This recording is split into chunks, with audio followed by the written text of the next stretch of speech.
friends, today I want to talk about my reading statistics for 2019. So I know that this video is kind of late, but this is one of those videos that I definitely still wanted to do to kind of wrap up the year, because it's just one of the videos that I like to really look back at. I really like to just compare things, and so I just thought I'll still put it out there. I know that these videos are kind of like niche in a way anyway, like there will be people who just really enjoy them, and they will probably still watch those. So if you're one of those people, hi. And yeah, I just want to talk about my reading stats of 2019. This year it's especially interesting just because I kind of stopped reading in August. So it was kind of fun to just look at all of these numbers and look how I did with basically having only read 8 months of the year.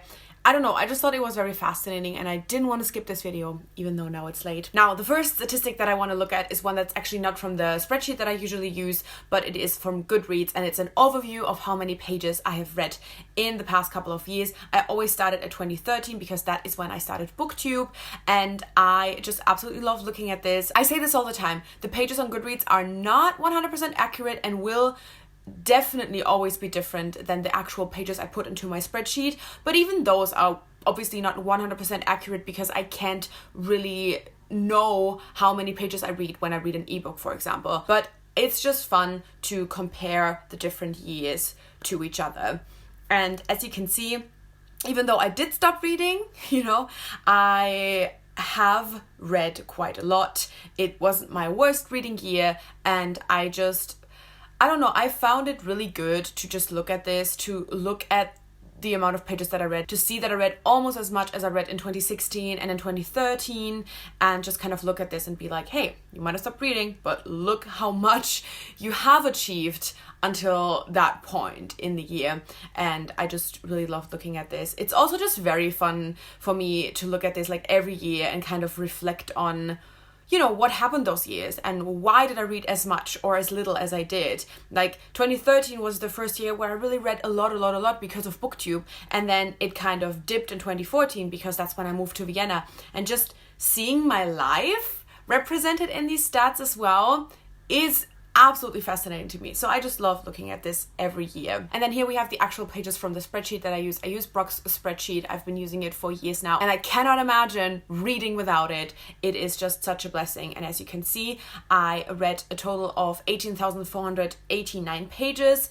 Plus DNF pages, it would be 19,419. And as I do DNF quite a lot, I do like to add that. So I did almost reach my goal of 20,000 pages. And again, considering I stopped reading, very happy with that. Very happy with that. Now let's look at genre. Now I talked about this a little bit I did a mid-year stats video, and I talked a little bit about how I kind of wanted this overview of genres to look a little bit different by the end of the year. Now obviously, after this mid-year stats video, I basically only read for 6 more weeks, so I didn't really have the chance to not improve, but just to change the genres that I read, just because I haven't read that much since then.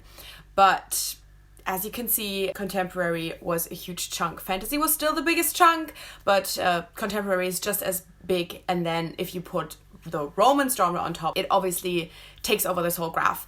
And I just don't like it. And it's hard for me to explain this. I talked about this a little bit in my top books of the year. It's kind of hard to explain when obviously you read these books and you really love them. And there were many romance books that I gave 4 or 5 stars. There were many contemporary books that I gave 4 or 5 stars.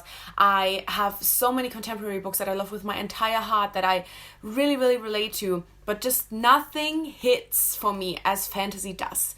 And I think that sometimes because it's so easy for me to read contemporary, and I find it so easy to consume contemporary and romance via audiobook as well, I think that sometimes I kind of forget how special this feeling is that a really amazing fantasy book gives me. And so I look at this and basically this just mostly tells me I want to do better. I always would want fantasy to be at least a third of my reading, at least. hopefully even more. I feel like ideally, I mean, now that I read romance, I think not as much, but like in a perfect world, it would be like 50% fantasy, and then it would be 25% contemporary, and then all the other genres would be another quarter, you know? But now that I read romance, I think that would have shifted a little bit, but like it should be at least a third. And I wouldn't want it to be as much contemporary. I would want to have a little bit more science fiction, a little bit more, you know, like memoirs and nonfiction again in there. Those are like my dreams. Those are just what I'm going to put out in the universe, especially as I'm not reading as much anymore. I would want to invest a lot of time on reading fantasy books. Let's compare it to pages by genre. This is where you can see that, especially romance, I listen to a lot on audiobook. But here you could also see that definitely a lot of what I have read in the contemporary genre was in physical form, or just like, you know, reading on pages. So that definitely is a shift as well. I think last year it was definitely more still on audiobook. So I think that's a lot due to arcs. Obviously, I do very much, you know, want to invest time in reading a lot of queer arcs specifically, and at the end of the day, a lot of the queer arcs are just contemporary books. That's just kind of how it is. So I think it makes a lot of sense to see it, but also kind of good to see that here we have almost 40% for fantasy, so that does make my heart very happy. Then let's quickly just take a look at the age group. I just thought this time around it was kind of fascinating. Usually adult is more at a quarter, even less, and then it's usually fantasy or science fiction. And this time around the chunk is relatively big, and it is so big because it was basically all romance. I would assume that this is probably the least quote-unquote YA I have ever read in any year. And again, it was basically just because I read so much adult romance. Then let's look at the format of the things that I have read. As you can see, almost half of what I read is audiobooks, makes a lot of sense. And then the next biggest chunk is ebooks, and then it's hardcovers. This makes a lot of sense. Ebooks is definitely a lot due to arcs, and then hardcovers. I do prefer to read hardcovers over paperbacks, which I know is kind of uncommon, but I do prefer to read hardcovers. So just seeing this statistic makes a lot of sense. This is the first time that arcs show up as its own format. I guess it should say like uncorrected proofs to make it a little bit more clear. Again, most of the arcs that I read are e-arcs, and those are represented in the ebook chunk of this, and that's why the ebook chunk is as big as it is too. But I did have some physical arcs this year as well, thanks to Melanie, and so it's kind of like, just makes it very happy to see this kind of show up on this format thing. And then here in comparison we have book status. So this is where arcs means arcs as a not as a genre, but as a, you know, it includes the e-arcs as well. And actually in this case I think that the chunk, the almost quarter of what I have read this year that says arcs, that should be all my e-arcs actually, because the arcs that Melanie got me, they should all be under the gift category. I mean, can we just look at this? It just makes me very happy. Every year, almost 40% of what I have read is from the library. That does include script as well, but I don't use script the whole year. I use script every couple of months for 1 month. Read and listen to as much as I can, and then quit for a couple of months again, and I really make use out of the months that I do use. And then a fourth is arcs, and then a fourth is purchase, and then obviously seeing the gifts as well. And that's not just Melanie. I also, you know, for example, read a book that Alexis gifted me for Christmas last year, but a big chunk of it is definitely the arcs that Melanie got me, and also what she got me for Christmas last year. And I just think that I don't think did I ever even have gift show up on these statistics? I'm honestly not sure, but it for sure is the biggest chunk that I've ever had. A little bit over a fourth of what I've read is books that I've actually purchased myself, and I consider myself incredibly lucky, and I am incredibly grateful that it is like that. To see that I have the opportunity to read so much from the library, to read so many arcs, but then also obviously to have the opportunity to buy books that I can read as well. It's just makes me very happy. And then quickly, let's look at the location. This is where you can see where I actually in detail got the books from that I read. So this is basically just another, you know, like kind of more detailed look at the category before. So here you can basically see how the library chunk kind of parts, and we obviously still have a way bigger chunk, Overdrive. Overdrive is the biggest amount of what I read, which makes sense because it's where I get most of my audiobooks from, and then a little bit over 15% we have for script. We can see where the things that I purchased are from. We do have Amazon, Book Depository, obviously Medimobs is a huge chunk because I do buy a lot of used books from them. And then we have, you know, the difference for the arcs, where we see that I obviously, this is no longer a surprise, get more arcs from Edelweiss than I get from NetGalley. So it's basically just kind of like a more detailed look at, you know, where are the books from that I read. And then again, the Being and BookCon category, that's all gifts. Then let's look at star ratings. I've had another really, really amazing reading year. I know I said this in my top books as well. I wasn't, you know, super happy with just this overall reading, just because I feel like, again, I could have prioritized fantasy more, and I feel like I could have had bigger feelings about the books that I've read. But just looking at my ratings overall, looking at the books that I read overall, I had an incredible reading year. Maybe ratings wise the best year that I've ever had. I'm not sure if I ever had an average rating of 3.8 stars. That is absolutely wild to me. I only had one book that I gave 1 star to, and I even had to look up which one it was. It was You by Caroline Kepnes, which I really, really did despise that book. Just seeing this, seeing how many 4-star books I read, like over 30 4-star books. And then, you know, only that one 1-star book, only a couple of 2-star books, couple of 2.5, you know, and then I read almost as much 5-star books as I read 3-star books. It really, really was an amazing year when it comes to ratings, and I'm very thankful. Now let's look at books completed by month. This is the one I was really excited about, just because it's like how well I fucking did, you know, like reading over 15 books in May and July, and then all of a sudden shit just dipped, and we all know why. If you don't know why, then where have you been? I mean, I find it fascinating every year, but it's just especially fascinating this year. As always, the month with the reading rush in it is my strongest month. This year it was July. Obviously it's the same as May. I think May makes a lot of sense as well, because May was when I had just kind of resettled in at my parents' house. You know, I had just finished school and I just kind of resettled and, you know, felt at home there. So it made a lot of sense that May is another really strong reading month for me. It is wild to see that March, literally the month that I graduated musical theatre school, was my 3rd strongest month. And even like looking at February and even January, I'm just like, I did all of that while doing my graduation show. I mean, I said this, I have come to terms with the fact that I stopped reading, and it's totally fine, and I'm happy and everything's okay. But it does make me feel a little bit better about having stopped reading during this BTS phase, because, you know, seeing those first 3 months of the year where I was also going through something really intense in my life, and where I was just experiencing this big thing that I totally focused all of my time on, I still managed to read so much during it, and just kind of seeing like, oh, some things will influence you in a way where you still read a lot, or where maybe you read even more because when you have free time, you're just looking to like escape from the stress of the real life, and then there's other things that come up in your life that just like make you stop reading. And I just think that it is very, very fascinating to look at that. I think that definitely reading gave me a lot of strength in the months, the first couple of months of the year when I was kind of, you know, working on my graduation show. Whereas I think in the past couple of months of the year where I did start my first professional musical theatre job, I did have BTS. So reading was no longer my escape because BTS was my escape. I would love to look into a alternative reality where I didn't get into BTS.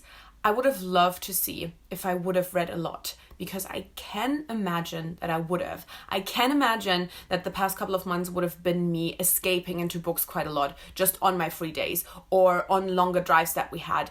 Obviously, I can't do that, but I think that it would be very, very fascinating to see how the numbers would compare. Just loved looking at that, and I always love to compare it to the pages completed by month. This is where you can see that Definitely July, again, was the month of Reading Rush or Booktubeathon. So it is my strongest month. Again, it is every year. I can count on that. If I participate, obviously. But I can count on that. It is always my strongest month.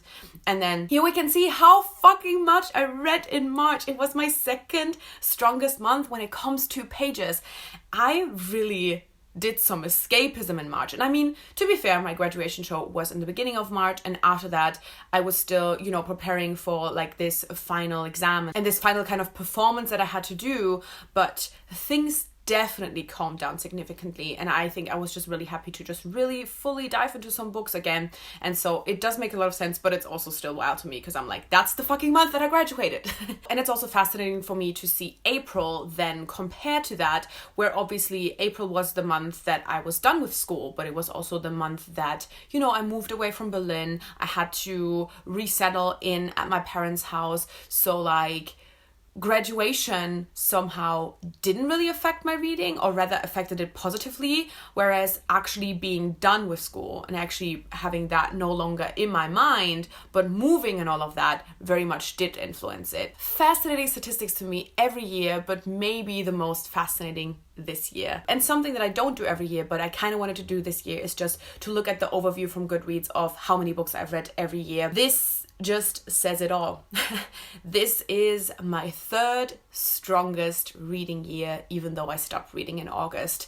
And if I still had any weird feelings about me stopping reading, I think this definitely would have completely just like calmed me down and settled me again. I just wish that I had the chance to like read more fantasy and read all of these amazing new releases that came out that I was really excited about. But as far as numbers or anything like that, I'm just like, it's whatever. But just seeing how this still ended up being my third strongest reading year, seeing how this totally could have been, I totally think I could have read like 150 books this year. This totally could have been my strongest year. And I'm not mad that it didn't end up being my strongest year, but just like looking at the potential and looking how much I had read up until that point absolutely baffled me. Again, it's not really a statistic I usually look at because I mean, obviously I love reading many books, but pages kind of mean more to me. So that's kind of what I really like to look at every year. But just kind of seeing that and being like, hey, look how many fucking books you read up until fucking August. It's wild. Absolutely wild, and I love to see it. And then just quickly, let's look at completed versus acquired. Mostly I wanted to look at that. Let's just ignore February, for example. But mostly I wanted to look at this because I'm very proud of myself that, the months that I stopped reading, I actually stopped buying as well. And I just think that was very important for me to realize as well, that once my interest had really shifted, and like it shows how much my interest had shifted as well. This shows this wasn't just me being in a reading slump where I really want to read, but like I don't know what to read and I buy new books, but then I don't pick them up. This was really just me, first of all, having my first full-time musical theater job, but then also my interests really, really shifting. And as soon as that happened, I didn't just stop reading, I stopped buying and acquiring books as well. I stopped requesting and downloading ARCs, and I just think that is just very important for me to just like remember that as well. Like, my interests really completely shifted, and I did the right thing as well. I didn't just continue buying books, and even though obviously, again, you can see this in February, you can see this in May, you can see this in August. I mean, August was kind of like a clusterfuck just because I obviously didn't yet realize that I was going to stop reading. Obviously, you can see throughout the year that there were definitely months where I bought a lot more books than I actually read. But at the end of the day, when I really, really stopped reading, I also stopped buying and acquiring books. And I am just, I don't know, I feel a little bit like, okay, I can trust myself, like I'm not the type of person who just like continues buying. And I will say that I, do have a big collection. I think that even now where I am maybe slowly but surely starting to read more again, I think that my buying habits will actually stay really low as well, because I still have this other big interest, and that big interest is definitely an interest that costs a lot of money with like concerts and stuff like that coming up. I think that actually all of this and this shifting of interest and stuff like that will actually help me reduce my TBR on the long run. And like, if that ain't good news, then I don't know. So yeah, these were my statistics for 2019. Again, I just still really wanted to talk about these, even though I know, you know, we're already 1 month into this year, but I just find these very fascinating. And again, especially for this year, because it was kind of like a special year in a lot of regards, I just really wanted to always have this video to look back at. And I did hope you enjoyed. I will leave a link to the 2020 spreadsheet that Brock did in the description down below. Obviously check out his channel, check out his Twitter. He's amazing. And again, I cannot imagine not using this spreadsheet. And yeah, let me know if you use a spreadsheet, if you love statistics. I mean, if you're still here at this point, you probably do. And yeah, I make new videos sometimes. So click subscribe to never miss anything and hit the little bell so you get notified as well. Thanks so much for watching. I guess I'll see you soon. Bye.